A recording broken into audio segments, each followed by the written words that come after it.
Many years ago, a close friend of mine, Tara, called me about an incident with her father and her 2-year-old daughter, Nina.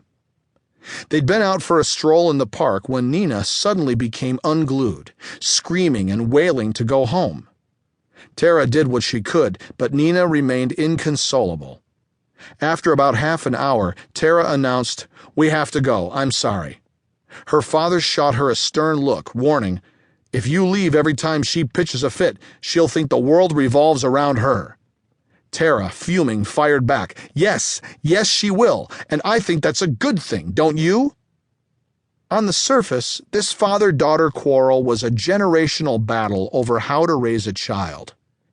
But at a deeper level, their argument reflects two radically different views of human nature.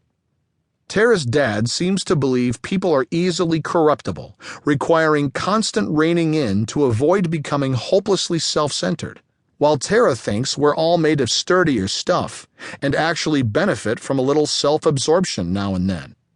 The first position inevitably adopts a rather dim view of humanity, the latter a more optimistic one.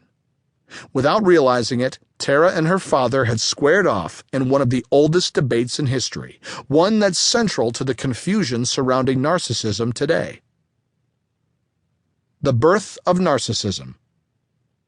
Long before the word narcissism had been coined, philosophers fought just as fiercely as Tara and her father over the place of the self in our moral priorities. In 350 BC, Aristotle posed a question: who should the good man love more, himself or others? And answered it: the good man is particularly selfish. In India, 2 centuries earlier, the Buddha had spread the opposite view. The self is an illusion, a trick our minds play on us to make us think we matter. Buddhism suggested that this illusory self should never be our primary focus. 4 centuries after Aristotle, Christian teachings added a negative fillip. Making too much of oneself constitutes the sin of pride and a quick path to hell.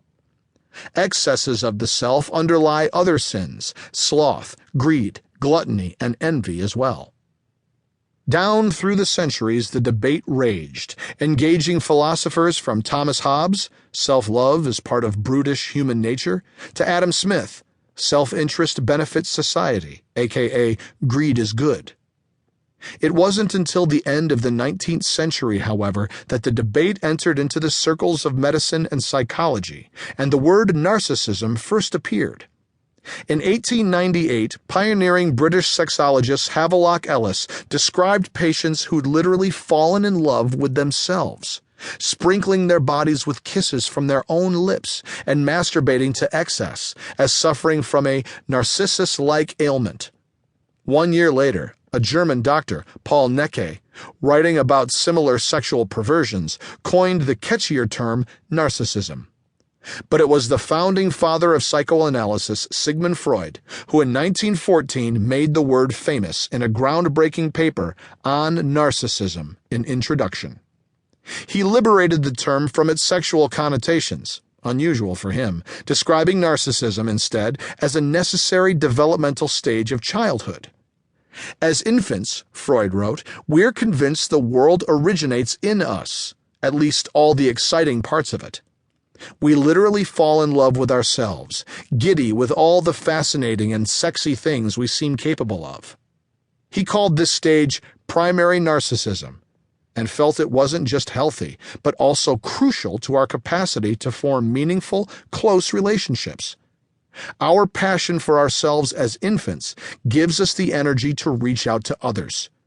We have to overestimate our own importance in the universe before we can see anyone else as important. But Freud didn't quite know what to make of narcissism beyond infancy. Was it good or bad for adults? On the one hand,